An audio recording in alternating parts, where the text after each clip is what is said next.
All right. So first, just kind of, I wanted to give a little bit of a definition of what I mean by supportive confrontation. And it really is kind of synonymous with this idea of difficult conversations. It's really this capacity to have a difficult conversation with a client or a provider or a a colleague or whoever. And to deal with something. It might be a point of friction. It might be needing to give them feedback. It might be needing to address a challenge or, address a really big problem. But what makes it supportive is that you're doing it in a constructive way so that the outcome is going to be positive. And that means that whatever feedback you're giving is going to be well received. And it means that you're going to preserve the positive connection that you have with the person. And so really, in order for confrontation to be successful, you don't want it to burn bridges. You don't want it to create a breach in empathy or trust. And that's not easy to do when you're talking about things that people don't want to hear or are hard to talk about. So that's kind of what supportive confrontation is all about. And the reason that it's important, I put down 4 reasons.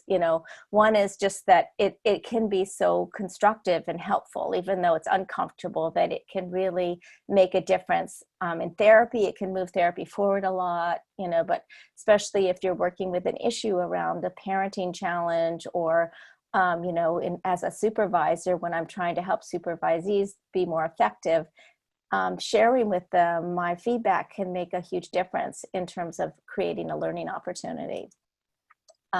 One of the things I like to talk about is this concept of appreciative ally. And an appreciative ally is the role that we ideally want to step into with the people we serve so that they feel like we appreciate them and that we're on their side. And what that means is when we're confronting a difficult issue, we're doing it in a way where we're really kind of honoring their perspective and their wisdom and their goals and intentions, but we're also bringing our own wisdom and experience to the equation. And so in order to confront supportively, you need to be able to share your own perspective on things. And a lot of times when we're in a semi-therapeutic or service-providing role, we're trying mostly to be really good reflective listeners and really supportive, but we need to both bring forward our wisdom, our expertise, our perspectives, as well as honor those of our clients. So supportive confrontation kind of balances respect for the person we're serving, but also respect for ourselves. A third point is just that if we don't address concerns, if we don't bring them up, they often simmer and come to a head in a way that can be really problematic. And so our skills in addressing these difficult things can really help us avoid bigger problems down the road. As many of you know, that kind of feeling that you're sitting on something and it's not improving, it's actually getting worse, is a familiar one for most of us. And finally, just by modeling a capacity to do this, we're actually teaching an important interpersonal skill that our clients can use, that parents can use in their parenting, that other providers can use. And so our capacity to kind of show people how we can confront issues supportively is going to enhance their skills as well as hopefully have a positive outcome. So I kind of thought of about 10 or so strategies for effective confrontation, and you guys probably will be able to add to these. But the first one is just that your confrontation should be prefaced by clear communication of empathy. So we really want to make sure that when we're sorry, I just realized that my face is in the way of my notes. We want to make sure that when we're confronting, that the first thing we do is empathize. And I'm going to give you kind of an example of this using a father that I worked with who, when I was in the school setting and I was I was a social worker in a school setting, and one of the cases that came to my attention was a situation where a father of these 2 boys the two boys had been caught stealing from their teacher, and the teacher shared this with the father. And unfortunately, the father's reaction was that night to get really rough with them and also shave both their heads so that when they came back to school the next day, they were bald, which was very embarrassing for them. And also that they kind of described being roughed up in a way that wasn't necessarily a child abuse call, but it was just, bordering on that. And I was trying to work with the father around this. And this is a father who had been very difficult to engage. And sometimes when we're working with folks, we do have these very precarious relationships where they're both feeling threatened by us or potentially kind of judged by us. And we're wanting them to experience us as supportive, but we're also having to talk with them about things they don't want to hear. And so it gets very complicated. So I thought this would be a good case to use as an example of what does it mean to preface something with empathy. And so when I was meeting with him the next day after his sons came to school bald and shared with me that their dad had, kind of yelled at them and pushed them and kind of been hard on them in a way that was not at all good, I asked him if I could talk with him. And when he came in, I wanted to start with empathy. So I said something like, it sounds like you were really disappointed and felt in your sons when you found out they were stealing, and you were outraged that they would steal from their teacher. And you feel like you've tried talking sense into them, which he said, I've tried talking sense into them, it doesn't work. And so I just want to let you know that I understand you felt like you were out of options, but I also have some concerns about what you ended up doing. So I'm just starting with, I get it, that you really wanted them to know that you were outraged and that you wanted to have that you were upset and you felt like you were out of options. So that's the empathy piece. Now, you also want your feedback to be very specifically rooted in appreciating the person's goals and intentions. And a lot of times when people do something that we're trying to give them feedback about, that it was problematic, they had really good intentions. And this is really true with parents. A lot of times when we're trying to intervene with adoptive parents, foster parents, birth parents, they have done something with their children that looks destructive or is problematic from our perspective, but their intentions were very, very positive. And so we need to kind of appreciate that before we give them any feedback, or it's going to be really hard for them to hear. They're going to feel like you don't get me, you don't understand, and they're going to be more likely to be defensive. Whereas if we can start out by just really pushing forward the idea that we understand what they're about, what they wanted to have happen, but that we're also, just aware that something else happened that maybe they didn't expect or weren't even aware of. So I said something like, you really want your boys to understand that you're not going to tolerate their stealing. It sounds like you wanted to do something that would have a big impact on them. So I'm validating what he was trying to do. And then I can go into, however, I worry that getting so forceful with your kids could sabotage the very goals that you're trying to accomplish and maybe have some unintended effects. I'm worried that it might make your kids angry at you instead of taking responsibility. I'm especially worried that things like this could get DHS involved in a way that ultimately undercuts your authority as a parent. So I'm letting him know that I have these concerns that the thing he did, even though it had the intended effect of showing them that he was no nonsense and that he took this very seriously, it had some other effects too. The third strategy I wanted to talk about was just trying to recognize that things are complicated, so that if you start out when you're trying to confront an issue, not with, hey, you did it wrong, this is the right way, but more like, wow, this is complicated and I could see, what you were up to, but there's another way of looking at it too, and let me kind of put that forward. So that kind of idea helps clarify that you're not just being this kind of simple-minded black and white thinker who's saying, it's, you should have done it this way, but more like, that is really complicated, but I'm wondering if kind of idea. So the way I said it is something like, on the one hand, I really appreciate the importance of coming up with a consequence that's strong, that the boys will never steal again. But on the other hand, oh, I'm sorry. Why did I say, oh yeah. So it's that they're complicated, but also the way I phrase this is that sometimes it's this idea that there's two or more ways of looking at it. So I'm kind of using the on the one hand, on the other hand. And I think that that's often a helpful way of kind of saying two hands, so or complicated. So on the one hand, I appreciate the importance of coming up with a consequence that's so strong that the boys will never steal again.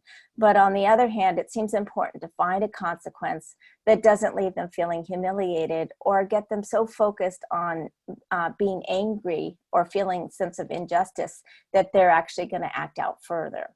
So I'm kind of trying to show that you could look at this in two ways. Sometimes this is a little bit similar. It can be helpful just to share that you're having an internal dilemma that is kind of about you holding a different perspective inside your head and not being sure about whether to share it. And a lot of times when I start to experience an internal dilemma, I have this little mantra that I say, share your dilemmas with your clients. Usually it ends up being a good idea to share them, not always, but many of you might kind of be familiar with this experience that I have sometimes where I'm sitting with someone and they're saying something and inside my head I'm thinking, oh, that doesn't sound good, or I didn't like that, but maybe they're really pleased with it. And I'm just kind of having this internal dilemma. Should I share that I don't really agree? Should I share that I'm concerned about what they did? And usually the reason we're having that dilemma is that we don't want to hurt the relationship. We're very protective of not wanting to offend someone or say something that makes them feel like we're against them or we're judging them. And so we're holding back on sharing. And it makes total sense that we're holding back. What we want to do is find a way to share that doesn't have that side effect of being destructive. And so sometimes just sharing it as a dilemma can be a way of kind of opening it up to help me with this. I'm having a dilemma. I'm just going to be really transparent with you. Part of me feels this way and part of me feels that way. So in this case, I might say, I notice that as you're describing all this, I'm struggling inside my head with a dilemma. Part of me wants to make sure that I'm nothing but a support to you during this difficult time. And I want to commend you for taking this so seriously. And actually, this is an example that came from a different incident. I was working with a mom who, her child, who was, I think, 7 or 8, this was a long time ago, kept urinating on herself or himself. Was it a boy? I think it was a boy. And so he'd wet his pants, kind of in the middle of, playing or something. And she was getting really frustrated because he had good toileting skills when he wasn't enraptured with things, but he would get so focused on things that he just couldn't pull himself away and would pee on himself. And she discovered, she came to a session very proud of herself, that she discovered this strategy that seemed to be working this week, which was that as soon as he got his pants wet, she would take him into the shower, put it on cold water, and just make him stand in there as a way of, saying that's to clean his pants off, but it was just really to give him shock treatment in the shower. And so she said he would scream, and it clearly was working, but it sounded awful to me. But I also felt torn because she looked like she was so pleased with herself, and she had actually been feeling very incompetent and powerless in relation to this habit or struggle that he was having. And she felt like she'd found the solution. And so this is that kind of dilemma. I said, I noticed that as you're describing all this, I'm struggling inside my head with the dilemma. Part of me wants to make sure that I'm nothing but a support to you during this difficult time. And I want to commend you for taking this so seriously, and being, kind of really wanting this to stop. But I also worry about the impact of what you're doing. I worry about the fact that I know your son's been through some trauma in the past, and that this sounds like it's scary for him, or that he might be experiencing you as purposely trying to make him suffer. And so I'm, just kind of trying to share this other part of it in a way that hopefully can be received and often when you share a dilemma, someone says, no, tell me more, I want to talk about this, like, or they kind of invite you to open up more about it. Sometimes they don't, but it can be a good strategy. One of the things that I try to do when I provide confrontation is just to recognize that there might be factors that have contributed to the person doing this thing that's problematic. And it might have not been their choice to do it, or they might have felt really pushed or kind of up against the wall with not having other options. And so that if we can appreciate what they were up against, it could be something as simple as like, maybe a person isn't standing up to, maybe a woman isn't standing up to a partner who has been being physically abusive with her or her kids. But she's also like terrified of not having him around because he's her only source of financial security. And so kind of just recognizing that there could be things like that that are causing the person to do things problematically. Another example is just the other day when I was supervising someone, we were talking about how she was really paying way more attention to her assessment paperwork during the first session than she was to the client. And I felt like the client wasn't getting kind of this warm, empathic response to questions because she was just so busy going through her list of questions as quickly as she could. So in confronting that, I just wanted to say, I understand how much pressure you're under to get your assessments done in the first session. And so I'm kind of trying to just appreciate the constraints that she's up against that are causing her to not be as empathic as she needs to be. And in this other case, I said, this was like in working with a parent, because sometimes parents get extra forceful when they feel like teachers have kind of told them about something because the teachers want them to do something about it. And so then the parents think they need to ground their child for the next 7 years or whatever. And it's partly because they are assuming that the teachers report to the parents is because the teachers are like, why aren't you doing anything about your difficult child or something? So I said something like, I worry sometimes that the pressures and judgments that come at parents can leave them feeling scrutinized when their kids make mistakes, and can lead them to think that they have to have a showdown with their kids, or others will judge them as not being in control. When parents feel under that kind of judgment or pressure, it can make it hard for them to tap into their own values and wisdom. I often find that parents can get much more punitive with kids when they feel like people are kind of watching them, or that someone else has reported to them that their kid has been bad, and that there's this kind of shame factor that is a constraint or a force that kind of contributes to them being overly punitive. So that's an example of just recognizing that in the way that we bring up the confrontation. It's really important that when we're trying to have these difficult conversations, that we're really thinking about the cultural factors that might impact them and the power dynamics, in the sense of, are we in a position of power compared to this person? Are we a member of the dominant culture and that person is a member of a marginalized population? Is there a racial difference or a class difference between us that could cause alienation or misunderstanding? What do we need to understand? Are there language factors? Are there factors in terms of cultural comfort with confrontation or with honest conversations or disagreements? And so we should be taking all these things into account, and really letting that affect the timing and the style of our delivery, and just making sure that our feedback is going to be delivered in a way that it's understandable for the recipient, and that it's safe, that it feels safe, and that they feel understood and supported.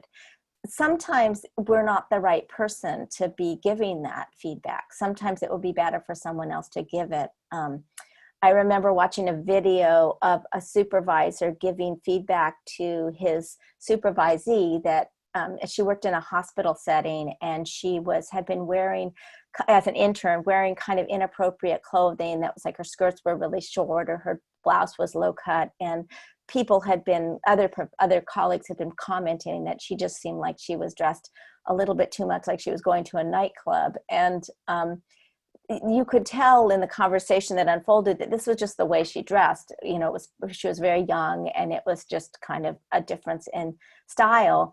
But he was confronting her, as this kind of older, I think he was like a 40-something-year-old or maybe 50-year-old white man. And she was this young Latinx woman who just looked very humiliated and kind of unsafe in the context of his confrontation, even though he was trying to do it supportively. It just seemed so inappropriate for him to be talking about how short her skirts were as she was sitting there, or her low cut her blouse was. And so I think that was an example of a time that it would have been much better for him to have one of his coworkers, especially if he had a young female coworker or somebody who was kind of a safer person for her, to bring it up with her. But there's just lots of examples like that. Just kind of, are we the best person to be doing this? And is there someone that would be safer, maybe has a stronger relationship with this person?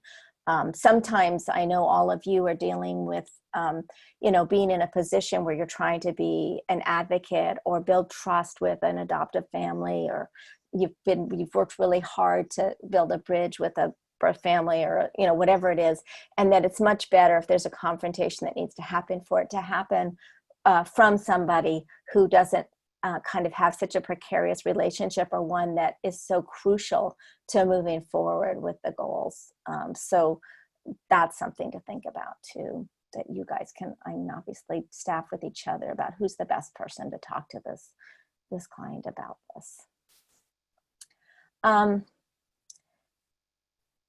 So sometimes when issues are kind of complicated or unclear, it's better not to bring them up right away.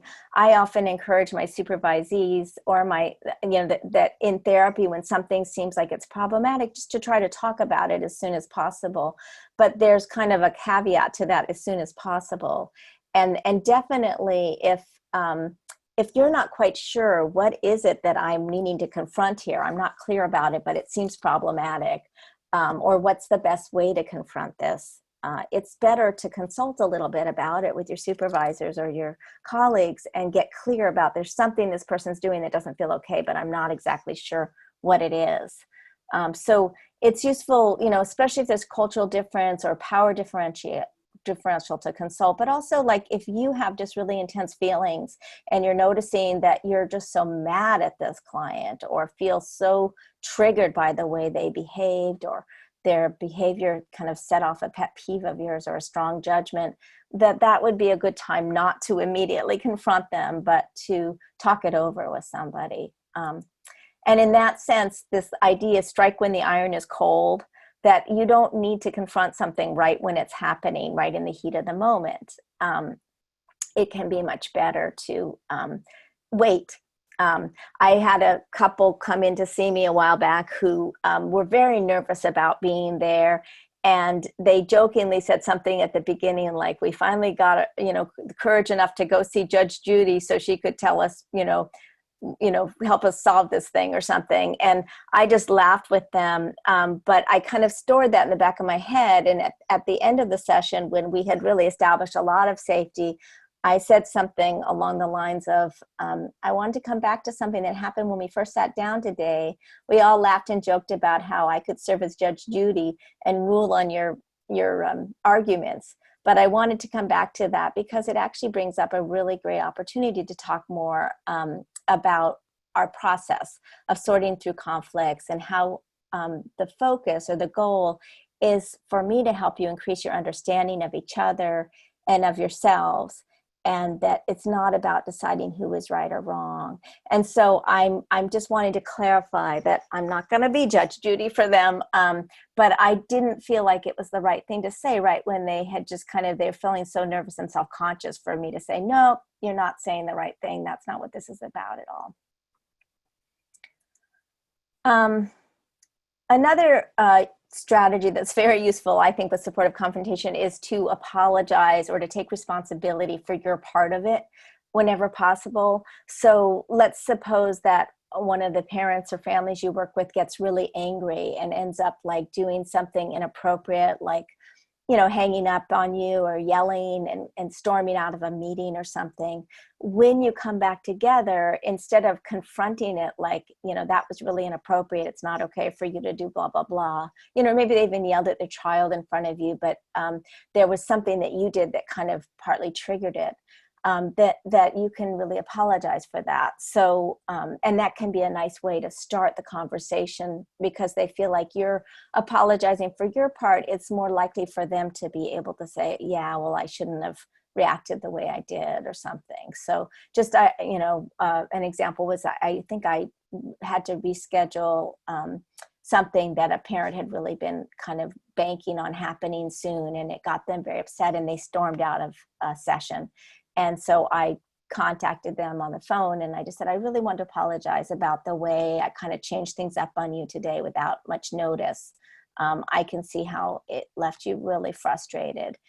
Can we talk more about how that ended up playing out? So I'm kind of trying to solve it and address it, but I'm starting out by just taking responsibility for my part. I don't need to go into what they did wrong. That will come out in the conversation as we proceed, but they'll feel much more likely to be self-reflective if I'm kind of step up with that. Another thing that you can do is that when you confront something, you can start out with, the reason I'm doing this is because of your goals. Like, I know how important it is for you to be able to, keep custody of your kids, or, whatever it is. And that, so you're bringing up this confrontation out of caring for their goals and being their ally. So, example, Joe, I know how much you want your daughter to be more open and honest with you. So I wanted to talk with you about the dynamics that happened in our sessions with her, because I'm wondering if the way you reacted to her sharing about her boyfriend could have actually shut her down. And so I'm just trying to point out to this father that he actually shut his daughter off, and that's not his goal. But it's going to work much better if I say it by connecting with him around his goal than just to say, the way you're talking to your daughter is not improving communication. Sometimes you can preemptively help people prepare for feedback by asking them how they would like to get feedback, so that they're more likely to tell you, give it to me straight, or cut to the chase, or whatever it is. Sometimes even just asking permission, would it be okay if I'm honest with you about something? Or can I share a thought I'm having about what happened today? And so you just kind of are priming them to be a little more receptive and to feel a little more in control. So they go, no, what were you thinking? And they kind of have a chance to brace themselves and to feel like they're inviting it a little bit. So you might just say, can I be honest with you about something that happened today? Or it might be even that they've told you in the past they want you to be straight with them. So, you said you wanted me to let you know right away if I ever saw signs that you might be getting caught up in another relationship where you're mistreated or disrespected. Well, today when you said blah, blah, blah, or today when you told me about Joe, or, whatever it is. So you kind of just remind them that this is you serving their goal. So the last thing was just more about what your thoughts were about this.